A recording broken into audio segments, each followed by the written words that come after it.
안녕하세요. 쌤매츠가노 난슬만. За ингээд бид нар өнөөдөр юу вэ? 14 дугаар хичээл дээр бид нар юу ярих шийдсэн бэ гэхээр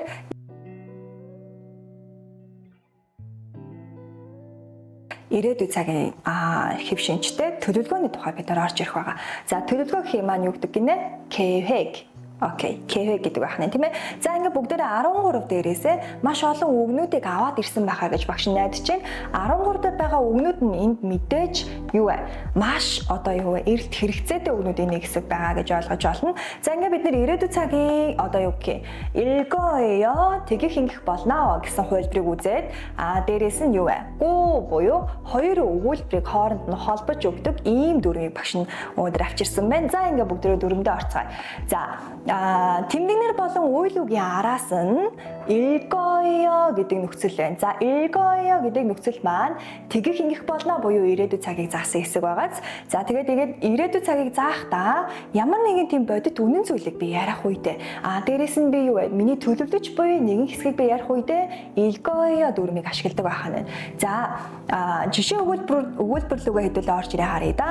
За 오후에 뭐 할 거예요? 오후에 뭐 할 거예요? За юу вэ?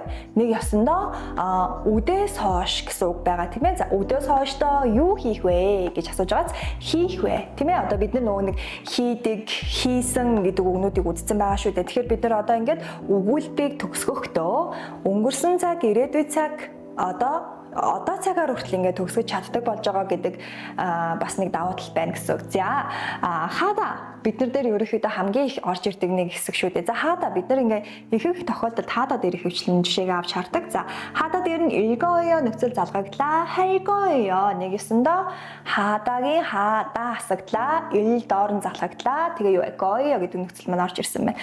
За тэгвэл багш нь харъя да. 친구들을 초대해서 бид нар 서 гэдэг дүрийг мэдж байгаа шүү дээ. Юу илээ? Тэгээд ингээд тийм ээ? Одоо юу илээ? 아din дүрэн зэрэг байсан тийм ээ? найз нараа 초대하다 гэж өгсөн үг. 초대하다 урих гэсэн утгатай үг байх нь тийм ээ? Найз нарыгаа ураад 들 гэдэг нөгөө нэг олон тооны хэсэг явж байгаа та бүхэн бас анзаарч байна. За тэгэнгүүтээ юу вэ? 생일 파티를 할 거예요. чи өнөөдөр юу хийх вэ? Өнөөдөр чиний төрсөн өдөр үсттэй гэдгсэн чинь би өнөөдөр найз нарыгаа юу вэ? Ураад төрсөн өдрийн парти хийнэ. Парти гэж хэлдэг байна тийм ээ. За 파티를 할 거예요. хийх болно гэж орж ирж байна гэж ойлгох нь. За дараагийн хэсгийг харъя хэдүүлээ. 저녁에 고향. За 고향 гэдэг нь юу вэ? төрснөө 들어가 гэсэн үг тийм ээ. За 고향에 전화할 거예요. За нэг ясандаа би оройдоо төрсөн рүүгээ нэг ясандаа гэрлүүгээ гэсэн үг тийм үү? Гэрлүүгээ уцаар ярина. Ярих болно гэж яах нь орж ирж болно гэсэн үг байна. За окей, дөрвөн ойлгомжтой юм чинь бид нар дараа багш нэг хідэн одоо энэ одоо 읽어요 гэдэг дүрмээр нь авчирсан нэг юм тип үү. За энэ тип маань ерөнхийдөө 읽어요 гэдэг энэ хойноогоо 거요 гэдэг үгийг багш нь задлсан байгаа. За жишээлбэл за хамгийн нэтэл нь юу гэж вэ? 읽어요 гэсэн мэн тийм үү? Тэмдэгнэр үйл үгэн дээр. За энэ маань 거요 юм чинь мэдээж года гэдэг нэр үг байх гадагаас. За тэр нэр үгэн дээр залгагдж байгаа нэгэн хэсгийг гэж бид нар харж болно. года гэдэг маань ерөнхийдөө юу вэ? Тэгэх болно, ингэх болно гэсэн тэгэх, ингэх болно гэсэн ямар нэгэн нэр үгийн хэлбэр хэв шинжийг агуулж идэг. Ирээдүйн цагийн бас нэгэн хэв шинжийг агуулж идэг. Ийм нэг нөхцөл байна гэж ойлгох нь. За тэгэнгүүтээ 읽어요, 겁니다 гэдэг хэсэг маань юу илээ? 거요 гэдэг маань энгийн хэлбэр рүү орж ирээд 겁니다 гэдэг хэсэг маань хүндэтгсэн хэлбэр болж байгаа гэсэн үг тийм үү. За окей. Тэгвэл тэрний доор нь гошида гэсэн хэсэг байна тийм ээ. За ингээ гурван төрлөөр би тэгэх болно гэдгийг тайлбарлаж хэлж чадчихна гэсэн үг. God гэдэг маань юу вэ? Тийм зүйл юм а гэсэн шүү дээ. За тэгэхээр гошида болоод ирэхээр юу болох вэ? Гошимнида гэсэн хэсэг үүсэж байгааз. За тэгээд гошимнида гэж болоод ирэх юм бол бид нар одоо юу болно гэсэн үг. Би тэгэх одоо болно. Одоо ийм зүйл нь ийм зүйл юм аа гэдэг ч юм уу иймэрхүү байдлаар бид нэр төгсгөл бас орж ирдэг гэж ойлгож байна. Ихэвчлэн дандаа нөгөө нэг албан ёсны одоо юу гэх тийм илтгэлтэй одоо албан ёсны одоо тийм процессууд дээр ихэвчлэн ярагддаг гошида гэсэн нэг юм хэсэг байна гэж ойлгох нэ. За комнидагч гэсэн ялгаа авахгүй ижилхэн албан ёсны хэлбэр дээр оруулж ирдэг гэж та бүхэн ойлгоход болох нь. За окей. За тэгвэл одоо бид нар нөгөө нэг үйл өгнүүд аваад ирсэн байна багш. За хэд хэд үйл өгнүүд авчирсан байна. За үйл өгнүүд маань ихэвчлэн даагийн насаа дандаа нөгөө нэг юу вэ? Хэлбэрүүд байна тийм ээ. За энэ даагийн насцсан хэлбэрүүд. За даагийн насцсан хэлбэрүүд дээр багш нарыг ПУ буюу юу вэ? Доороо ямар нэгэн бачин байхгүй шууд залгагддаг хэсэг байна. За энэ дээр бид нар залгахдаа ПУл болох нь тийм ээ. ПУл гоё. За каричида, каричил гоё тийм ээ. За гэх шигээр бид нэр оруулж ирэх юм. Уртлын хэсэг маань ямар байх нь вэ гэдгээс нь хамаарч агаад бид нэр өмнө нь байгаа нөгөө нэг гоё гэдэг хэсэгний маань юу вэ? Гэдэг маань хаалтан дэсэн шүү дээ. За тэр хаалтны хэсгийг бид нэр нөхцөлтэй байх юм бол юу вэ? Нөхцөлтэй байх юм доороо бачинтай буюу гівүүлэгчтэй байх юм бол хойноос нь шууд гэдгээр нь залгаж аваад гоё гэсэн хэсэг үүснэ гэсэн. За тэгэхээр эгшгэн дээр залгагдах хэсэг за тэгээд юу вэ? Гівүүлэгчдэр залгагдах хэсэг гэж хоёр янзаар орж ирнэ гэсэн. За энэ хоёрыг анзаараад за хэдүүлээ хойш явъя. За 방학에 뭐 할 거예요 гэсэн мэн тийм үү. 방학 юу илээ? 방학 улирлын амралт гэсэн үг тийм үү. Улирлын амралт маань Солонгост юу илээ? Нэг 3 сараас 2.5 сарын хооронд бид нэр амардаг байгаа. Нэлээд урт амралт болдог гэсэн үг байна тийм ээ. За тэгэхээр 방학에 юу хийх юм бэ гэсэн. За тэгвэл юу хийх? 운전을 배울 거예요. нэгсэндээ юу ийн гэж байна? 운전 машин жолоодно. Машины жолооны одоо юу вэ? Курсэд одоо суунаа. Жолоодох одоо тийм жолоог сурах болно гэсэн байна тийм үү. За тэгвэл дараагийн хэсгийг харъя да. 방학에 뭐 할 거예요 гэсэн. За тэгвэл 소설책 юу илээ? Ямар нэгэн уран зохиолын ном тийм ээ. Уран зохиолын номыг унших болно гэсэн хэсэг рүү орж иж байна гэсэн. За нэгсэндээ 소설책을 읽을 거예요 гэсэн хэсэг рүү бид нь шилжиж орж иж болно гэж байна. За тэгвэл харъя хэдүүлээ. Түүний доор байна. За 수영하다 수영. нэгсэндээ юу илээ? Усан цэрлэлтийг бид нэр 수영하다 гэж хэлдэг шүү дээ. За тэгээд 수영 하지 않을 거예요가 ороод ирсэн байна. Тэгэхээр бид нэр энэ дээр бас ижилхэн өгөөсгсөн хэлбэрийг оруулж иж болдгоо гэж та бүхэн яах нь ойлгож болж байна гэсэн. Нэгсэндээ 수영을 하지 않을 거예요. 수영하지 않을 거예요. хоёлаа болно. Тийм ээ. Багшин дээр нөгөө түрүүчийн хичээл дээр нь тайлбарлаж байсан шиг одоо орж ирдэг нэг юм хид хидэн юу лээ? Нэг юм хувилбарууд байгаа шүү дээ хэлбэрүүд. За яг тэрнтэй чи ижилхэн орж ирж байна гэж ойлгох нэ. За тэгээд юу вэ? Би усан сэлэх тэ сэлэхгүй байх болно гэж өөрөдөө хэлж байна гэсэн үг. За би усан сэлэхгүй байх болно. Би одоо хин нэгэнд амлалт юм шиг юм явж байгаад цаана би 하지 않을 거예요 гэдэг чинь нэг ясандаа хин нэг нь би хийхгүй гэд нэг ясандаа юу вэ? Нэг бяцхан амлалтыг явуулж байна гэсэн. Тэгэхээр ирээдүйн цаг маань ижилхэн төлөвлөгөө ярьдаг боловч цаана бас нэг жижигхэн амлалт явдаг гэдэг та бүхэн типээр ойлгоход болох нь. За бид нар 거예요 гэдэг хэсэг ороод ирсэн юм чинь ижилхэн 겁니다 гэж төгсгөж болж ирсэн шүү дээ. За тэгэхээр юу вэ? 방학에 뭐 할 겁니까? 뭐 할 겁니까? 약을 이질해야 гэсэн тийм үү. За тэгэхээр 운전을 배울 겁니다. 소설책을 읽을 것입니다. тэгээ юу лээ? 수영하지 않을 것이다. 않을 것입니다. гэх шигээр орж иж байна гэсэн. За окей. Дөрөв нь ойлгомжтой юу? Ямар ч байсан хоёр анзаар би хоёулангаар нь бичиж болох нэ гэдгийг бид нэр ойлголоо шүү дээ. За тэгвэл бид нэр дараагийн дүрм рүү орж ирье. За дараагийн дүрм маань ерөөхдөө солонгос хэлэнд нэлээд их ашиглагддаг ийм гу гэсэн нөхцөл байгаа. Бид нэр гу гэсэн нөхцөлийг аль эзэнэ ба бөгөөд болно гэсэн утгуудаар мэдж байгаа шүү дээ. За тэгвэл энэ утга дээр бид нар ямар хугацааг оруулж иж байна? Тэгэхээр цаг хугацааны өмнө хойно гэсэн зүйлийг цаг хугацааны ялгааг бид нар гаргаж өгч байгаа. За энэ цаг хугацаан дээр нь цаг хугацааны байршил гэж ерөөхдөө бид нар ойлгож байна л да. За энэ жоохон өмнө нь хийгдсэн, дараа нь хойно хийгдсэн гэсэн байдлаар бид нар одоо гугийн 2 дахь дүрмийг одоо үзэж байна гэж та бүхэн ойлгох нэ. За тэгээд энэ гугийн 2 дахь дүрм маань өмнө нэгдсэн одоо юу гэх өмнө нэгдсэн ямар нэгэн үйлдэл Тэгээ түүний хойно хийгдэж байгаа бас нэг үйлдэл. Тэр хоёрыг хооронд нь бид нар холбож өгч байгаа гэсэн үг. Холбож өгөх юм бол энэ ерөөсөө дистарал загаад өмнө нь бичигдсэн үйлдэл маань шууд эхний үйлдэл болно. За дараад нь бичигдсэн үйлдэл маань хоёр дахь үйлдэл болно гэж та бүхэн ойлгоход болох нь. За 점심을 먹고 뭐 해요? За нэгэсэндээ юуг асуусан бэ? хоолоо идчихээд чи юу хийх вэ гэж асууж байгааз хоолоо идээд чи юу хийх вэ? Хоолоо идээд юу хийх вэ? Гэсэн чинь манай он юу гэсэн бэ? 점심을 먹고 영화를 봐요. 점심을 먹고 영화를 봐요. нэгэсэндээ би хоолоо идээд кино үзнэ гэж хэлж байна гэсэн үг. Одоо цаг дээр яригдсан яриа байна тийм үү? За тэгвэл хоёр дахь өгүүлбэрийн хэдүүлээ харъя да. 오후에 어디에 갔어요? 오후에 어디에 갔어요? Юу гэж асуусан? Өдөө сууштай чи хаашаа явсан бэ? Одоо нэг ясандаа байцаалт явагдаж байна тийм ээ. Хин нэгэн дээр бид нар ямар нэг чи хаашаа явсан гэдэг нэг юм хадалт үүсдэг шүү дээ. За тэр тохиолдолд бид нар энийг өнгөрсөн цаг дээр асуулаа. За өнгөрсөн цаг дээр асуусан болохоор би гэдэг дүрмийг өнгөрсөн цаг дээр холбох нь үгүй бүгдээр ажиглая да. За 수업이 끝나고 одоо цаг дээр явж 끝나고 юу вэ? 백화점에 갔어요. 백화점에 갔어요. нэг ясандаа яасан бэ гэхээр энэ дээр хойно нь 갔어요 буюу өнгөрсөн цаг ороод ирсэн байгаа тохиолдолд өмнө нь орж ирж байгаа үйл үг маань одоо цагаараа байх хэрэгтэй. нэг ясандаа бид нар орчуулад үзье да. хичээлээ тараад тухайд бид тараад тэр чин миний ing хэлбэрээс учраас би хичээлээ тараад тэгэд юу вэ? Их дэлгүүр рүү би явсан. Их дэлгүүр рүү явсан. Хичээлээ тараад би их дэлгүүр рүү явсан.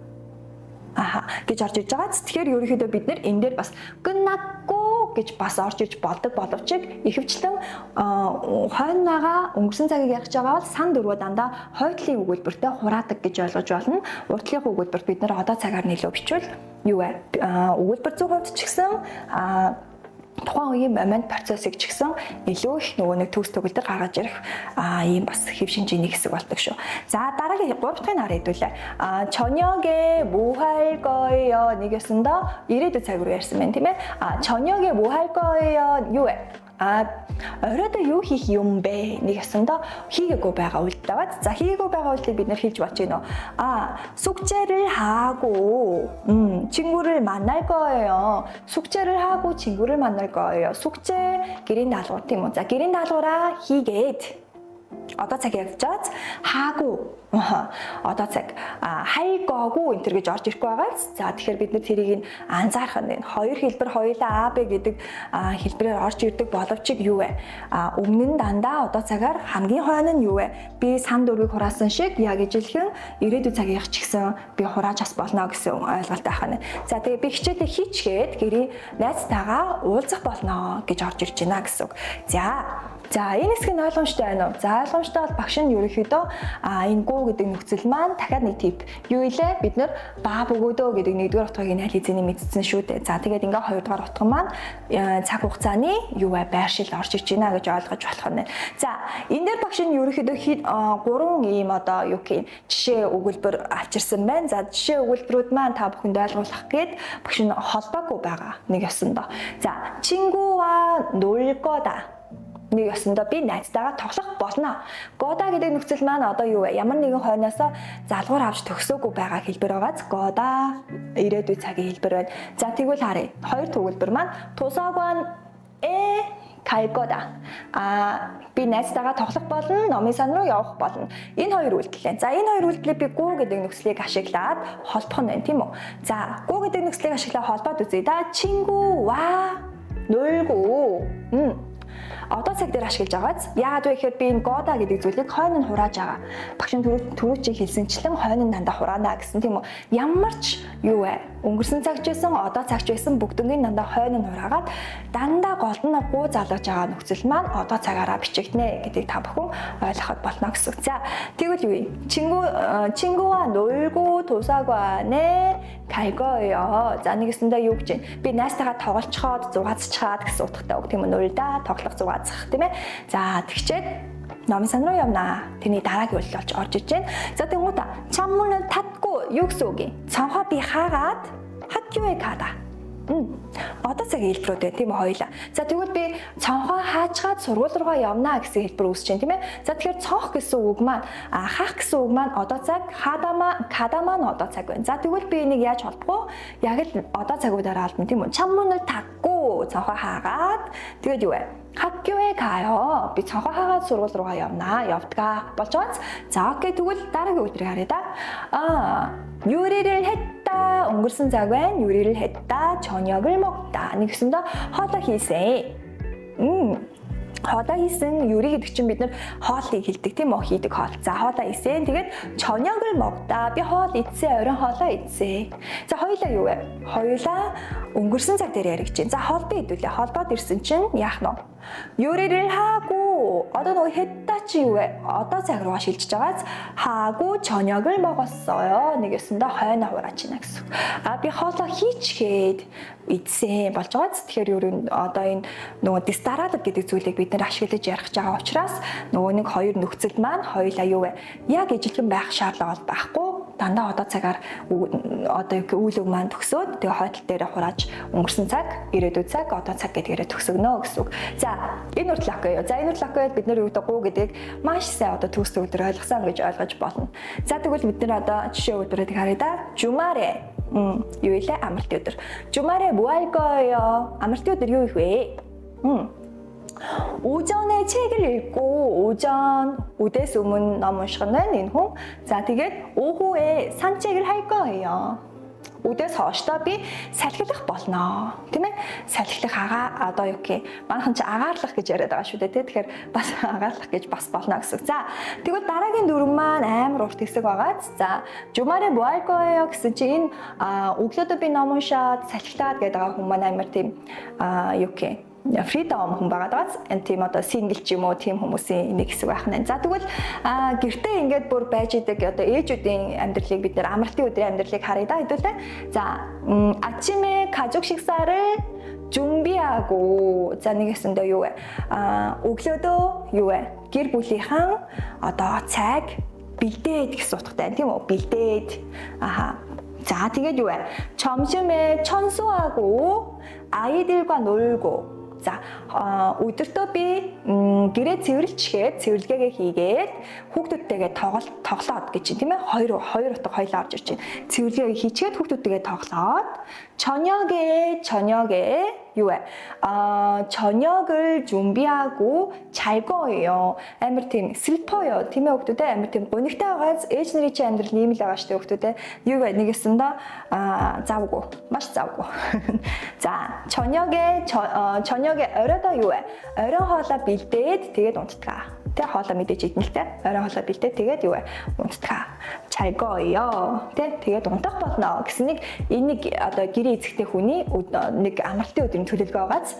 За окей. За тэгвэл дараагийн багшин хэсгийг харъя. юу вэ? 주말에 뭐 할 거예요? 가 ороод ирсэн байна. За багш нэг хүн дээр нь кейс авах, кейс өгүүлбэр авахыг аягүй хичээсэн. За тэгэхээр дараагийн өгүүлбэр нь болохоор за ямар нэгэн хос одоо юу гэх найз охин банд үерхдэг тий. За тэгвэл 주말에 남자친구를 만나고 юу илээ? найз залуутайгаа уулзаад тэгээ 커플 옷을 юу илээ? хос хувцс тийм үү? хос одоо хувцсыг авах болно. 살 거예요. за нэгэсэндээ энэ хоёр яах нь амин тийм болцоод айгу тийм гоё явах гэдэг юм тийм бай. За окей. за тэгвэл нэг ийм хэсэг байх нь. За тэгвэл эрэгтэй хүмүүсийн хувьд хэдүүлээ харъя да. эрэгтэй одоо аав нарын хувьд аав нар яадаг юм. За 아침에 늦잠을 자고. За энэ айгу жоохон гэтээ ихэнх юм байж магадгүй байх. гэтээ миний бодлоор нэг жоохон ялгаа гаргаж ирэх гээд нэлээд бас аваа хийсэн шүү. За 아침에 늦잠을 자고. за юу илээ?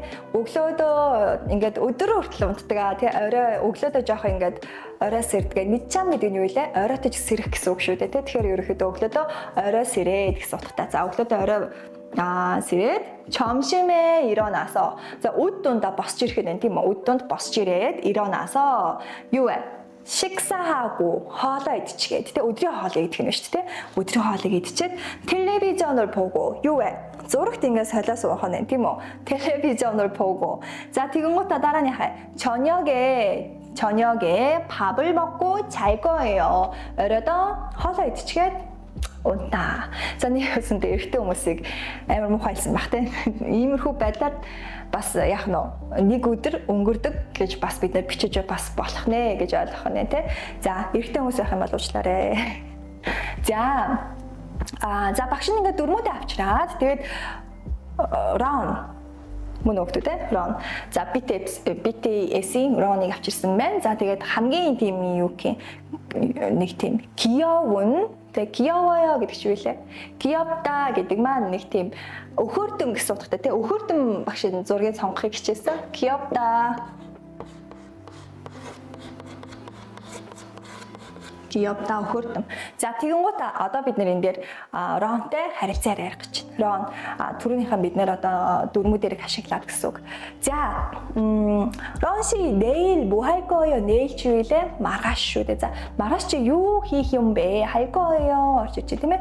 За тэгсэн чинь 저는 친구와 함께 영화관에 가다 갈 거예요. тийм ээ.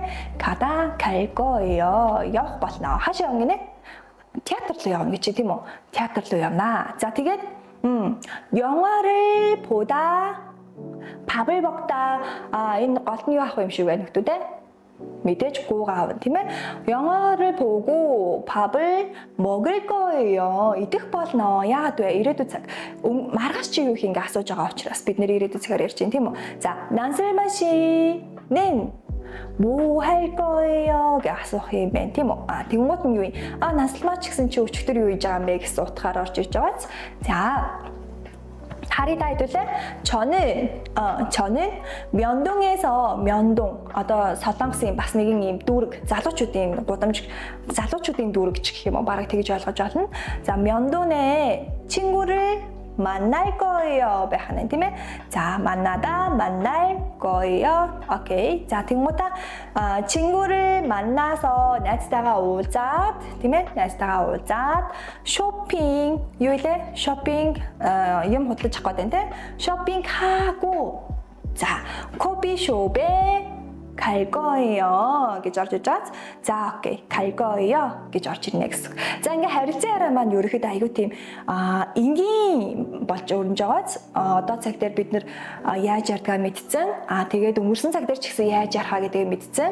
За тэгээд одоо энэ удаа бид нар ингээд ирээдүйн цагаа үзэж чинь гэсэн. За ингээ бүх цагууд маань төгсгөх хэлбэр дээр байдаг бүх цагууд маань гарчихсан байгаа. За ингээ та бүхэн яах нь өшөө илүү хичээгээд цаашаа улам амжилттай бүх юмнуудаа бүртгэж аваарай. За тэгээд энэ удаагийн хичээлээ бүгдөө сайн тэмдэглэж аваад чөлөөтэй ярьдаг болох хэмжээндээ ерөөхдөө ирж ийн бид нар юу гэх уулын өөдөө бид нар өгсгöd 80-20% гэж байдаг шүү дээ. Яг тэрүүнтэй ажиллах юм бид нар нэг юм уул байлаа гэхэд одоо айл эзэний нилээн дээгүүр ингээ явж гинэ гэсэн үг. Талын бид нар давчгсан явж байгаа. Тэгэхээр юу вэ? Ерөөсөө шантарахгүй хичээл яга дуусахгүй байна. Видео яга дуусахгүй байна. Контент ямар их юм бэ?